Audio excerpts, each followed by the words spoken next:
so we just have to nudge it.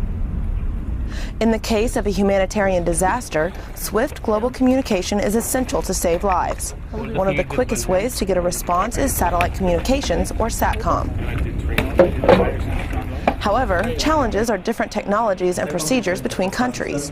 At Pacific Endeavour 2012 in Singapore, 22 countries across the Pacific region gathered with a focus to bridge the gap to alleviate suffering at the time of crisis. So we use satellite communications across humanitarian assistance, disaster relief efforts. We go in and we're able to immediately set up communications through our satellite comms links. That's our transport, because in most cases fiber optic cables are going to be out, undersea cables might be out, so we rely on SATCOM 35,000 kilometers away from the Earth's surface. It's global, so no matter where you are, you're able to have some form of communication. And if all of the normal telecommunication systems have been wiped out through whatever means, you've got some rapidly deployable equipment that you know can have very quick and effective communications.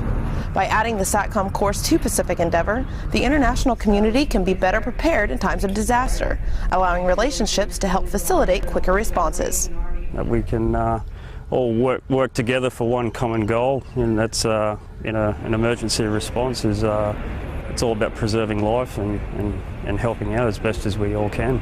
It's important because we get to do partnerships and work together, whether it's the online training that we did here or out here in the field and setting up the terminals. And plus you make friendships. Exercise participants completed course certifications, qualifying them to pass on what they've learned to other specialists in their respective countries.